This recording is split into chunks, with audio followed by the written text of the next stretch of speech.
I'm pretty sure here that Shane Gillis said everything that we were thinking. Actually, there was supposed to be an Epstein joke here, but as it got deleted. Must have probably deleted itself, right? Probably never existed, actually. Let's move on as a country and ignore that. And if you think it did exist, you hate me and are working with my political opponents. As of course, it's all the old guys. It was Comey. It was Barack. It was Hillary. It was Biden. Well, really? This, as of course, we just got the firing of one of those people's daughters, that of course being Maurene Comey.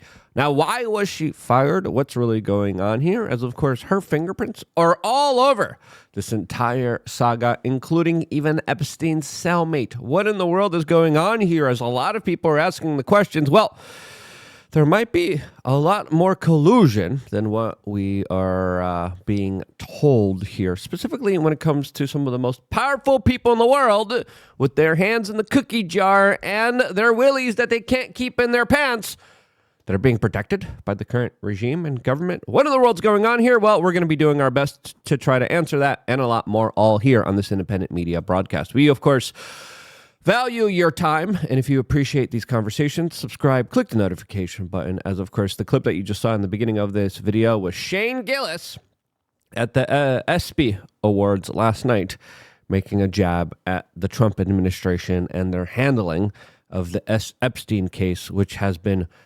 atrocious. I have my own theory to what's going on here. I have a very spicy, generous take of what I think is going on here. But President Trump acting like this and saying this is essentially throwing everything down the drain. That Trump may go down as the greatest president of all in the United States. And saying that while going after your supporters and telling them that you don't want them supporting you if they're asking questions here isn't the best of look here, as even the Babylon Bee decided to, of course, break away with President Donald Trump here. As Seth Dillon says, this probably wasn't the best way to, quote, handle a hoax. As a lot of people are saying, but where's that phase two?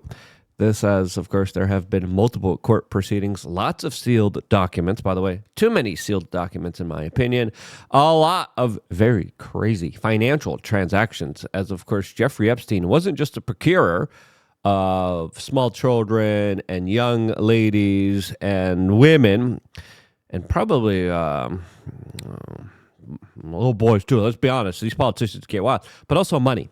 There's a lot of money moving back and forth here, as Jeffrey Epstein's account was still active after he met his demise. And then there was this weird kind of drone footage from a random civilian flying that looked like Jeffrey Epstein was on that island right afterwards. As of course, don't ask any questions here, as we have an open and shut case that is done, according to Pam Bondi, something that Maurene Comey also declared when it came to her being involved in all of this. Now, if there's anyone that knows what really is going on here, it's Maurene Comey.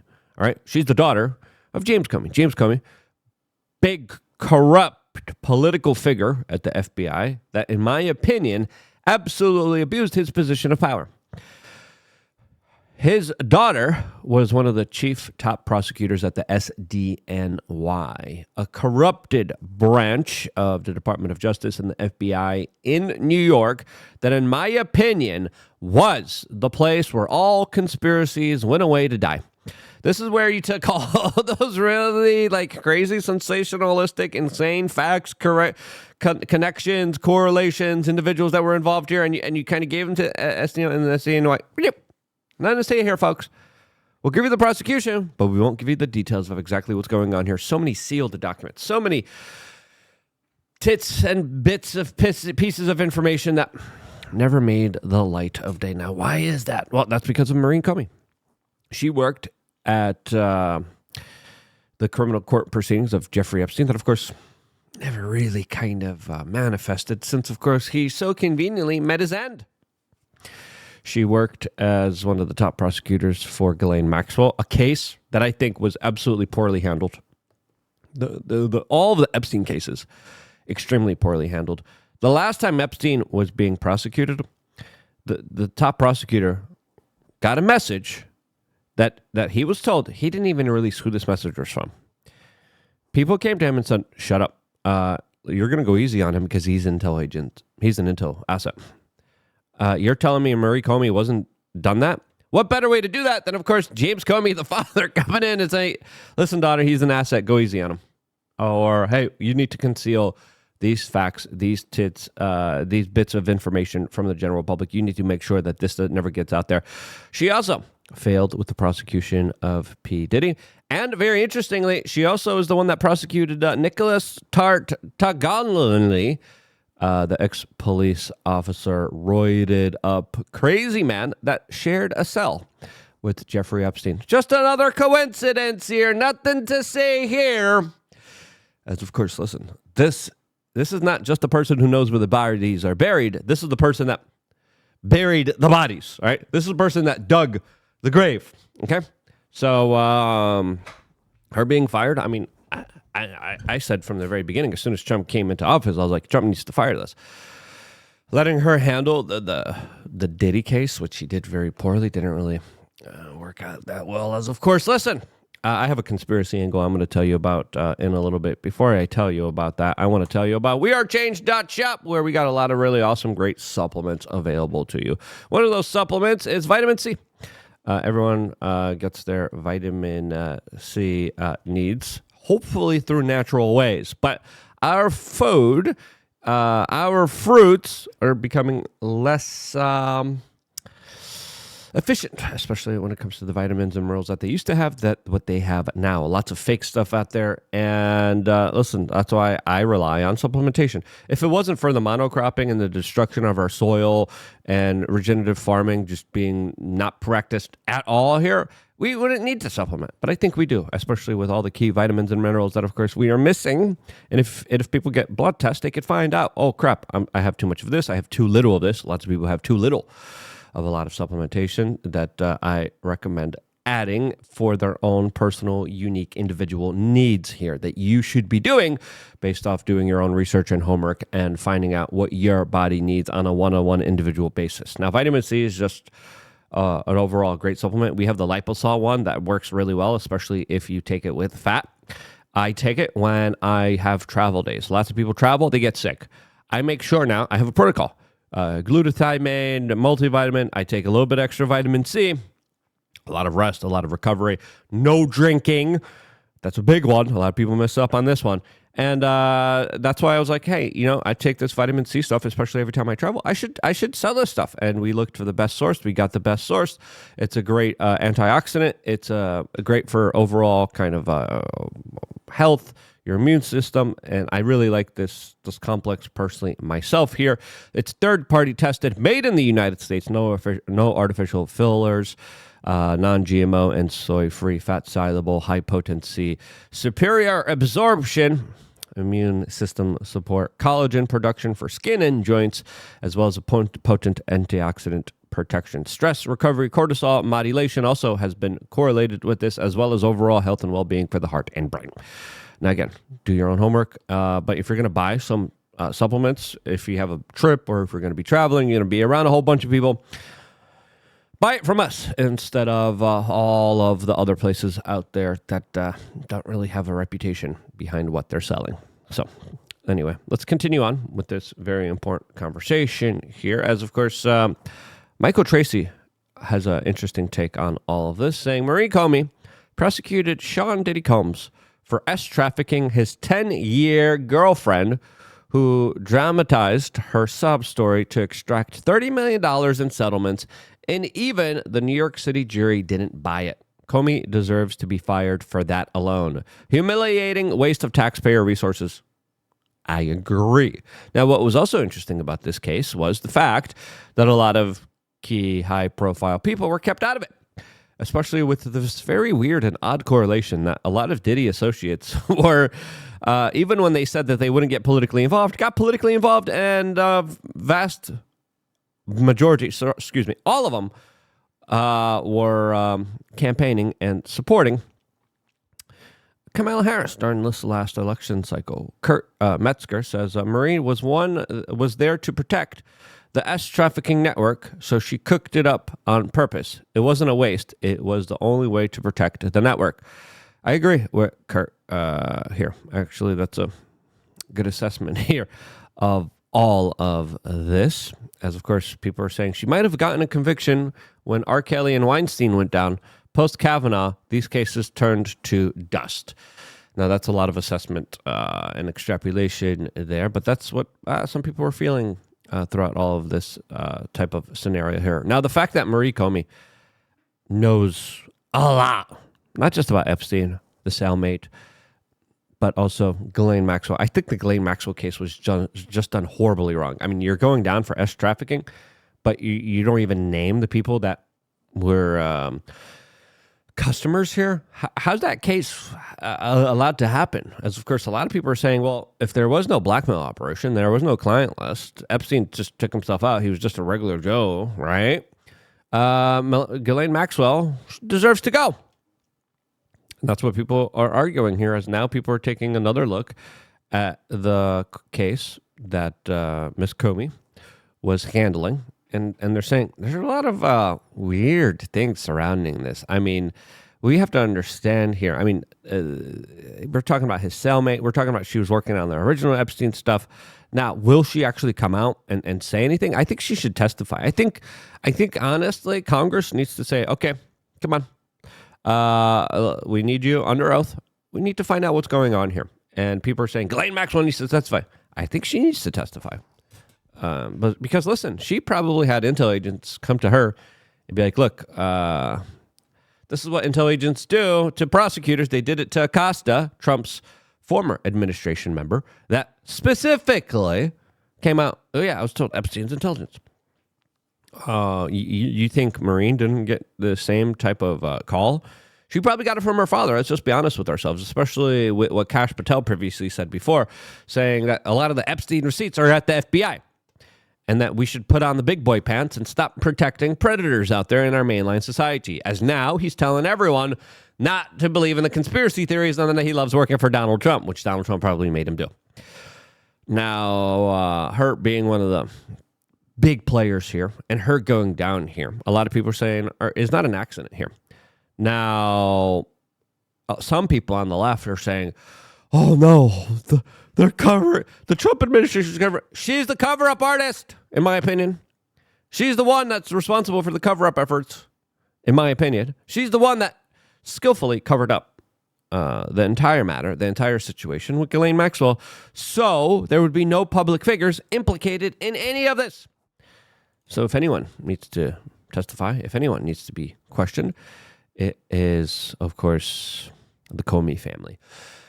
As a lot of people are saying, the criminal cover-up was happening for a very long time. I mean, this operation was happening for over 30-plus years here. Now, we are just finding out within the last few days that also ex-FBI director James Comey, the father of Maurene Comey, and CIA director, ex-former CIA director John Brennan, are actually going to be investigated by the Trump Justice Department. Now, a lot of people saw this, and they're like, okay, Trump's just trying to save face here, and he's trying to give up little appetizers, as people are saying, well, if you're going to investigate someone, you don't really announce it.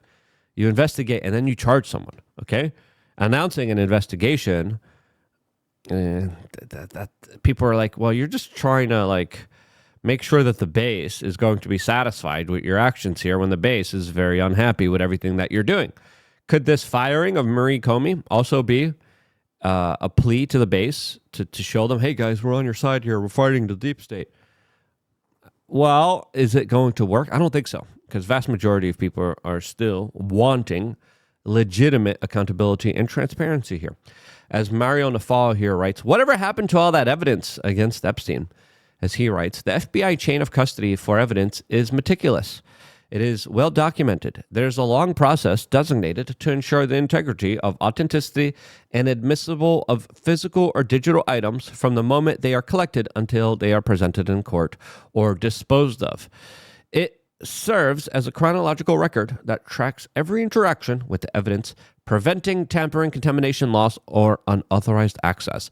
The protocol is critical in criminal investigation, as any break in the chain can render evidence inadmissible or undermine a case. The process is governed by strict guidelines outlined in resources like the FBI's Handbook of Forensic Services and aligns with broader federal standards from the Department of Justice and the National Institute of Justice. Evidence is collected at the scene using sterile tools and protective gear to avoid contamination. Each item is documented and they go on. And they talk about how digital evidence specifically is put in tamper-proof evident packaging to preserve their state. Photographs and videos of the evidence are often taken for verification, and there's cross-examination. And they talk about how all of this is stored, all of this is shipped, all of this is analyzed, all of this is looked into. And when we look at a lot of the footage, now they're saying seizure of 300 gigabytes of data. There was also 3 terabytes of data, according to Mr. Sarafan, another FBI whistleblower, coming out and talking about this, talking about 10,000s of 3 terabytes specifically of footage and everything that they had here that they were looking at. And people are saying, well, where is all of this stuff now? Where's any of this stuff that we were supposed to be getting here? As the FBI failed here, every step of the way here. Now, there's some people, I don't get these people, saying no conspiracy, no blackmail, no client list, there's nothing. They have a lot. We know that. We know that they have tapes. We know that they have hard drives. But if you look at the search warrant that was given in 2008, right, there was a careful scope here done in order to protect Epstein from... it was such an extreme case here because a lot of other search warrants are like very kind of open-ended. Hey, we'll try to find something. This is what we're kind of looking for. You know, they're supposed to be a little detailed, but this was Epstein's case were extremely detailed, that if they found anything else, it was just not used, which makes you kind of wonder here, holy cow, this was a criminal cover-up from the very beginning. And the fact that this happened in such obscure, weird ways, there needs to be accountability and justice here. Now, there is tidbits of information. All of that should be, as long as it's not inappropriate content with children, all of that, in my opinion, except that, should be released. Right? And then there should be an independent party that goes through the other stuff and then releases a report on it that is not the FBI themselves. The FBI is a very... let's just be honest here, crooked organization that has been known to protect a lot of bad people out there. Now, of course, the Democrats don't care about this. The Democrats never did care about this, right? Why do they care about this now? Because it's a political tool that they get to use here. Congressman, you could have gotten that from 21 to 25 when Democrats controlled the DOJ. Why? It was a crisis then. It's a crisis now. Why didn't Democrats call for it from 21 to 25? So, I mean, you'd have to go back and look specifically at particular prosecutorial decisions and what was taking place in terms of the other cases. So I don't know. We could try to reconstruct that record. But the point is that Donald Trump is the one. We should try to reconstruct that effort because the cover-up effort has been going on for an extremely long time. Only now has the pressure valve from public outrage hit maximum critical levels. Who has led the crusade to say that that Epstein, who was his very close friend, and there's all kinds of pictures of them. And you know who people point to as the chief type of cover-up artist? Maurene Comey. That was fired here. Now listen, lots of high-profile Democrats implicated here. Grok is telling everyone flight logs show Clinton visited Little St. James Island 12-plus times from 1995 to 2003. Grok is saying Prince Andrew multiple times, Alan Dershowitz, Kevin Spacey, Chris Tucker, Trump flew all on his airplanes, as there are electronic records. Who was there? What was going on? Dan Bongino talked about how, Clinton and Epstein were on the jet. There was a back room. There was girls not of age. Clearly not of age. Okay? There's another person that is an influencer that's pissing me off. That's like, no, there's no children involved here. Bongino's talking about his own recollection of people who were on that plane, his own friends that told him exact testimony here. And, the reason why this is such a big effort, and Matt Walsh kind of connected the dots to the kind of anger here felt by so many people, it's because, Trump told us he's going to, quote, lock up Hillary Clinton in 2016. And now he's allowing them to get away with this as the base isn't just happy with this anymore. They're not going to drop this anymore. And they understand here that Trump protecting the Clintons when they were going after him, headhunting for him, trying to arrest him, is something that, of course, is putting this country in the wrong direction. And again, Donald Trump is just being eviscerated right now. Everyone's. And he's giving them layups against them. I don't know why he's doing that. But this picture right here, I think, speaks 1,000 words. There's a lot to say about this particular picture here. As a lot of people are saying, we cannot excuse this. And if you're one of those people, share this video. Get some vitamin C. Take care of your overall health and well-being. I love you. Stay tuned for more. All here exclusively on youtube.com/wearechange. /wearechange.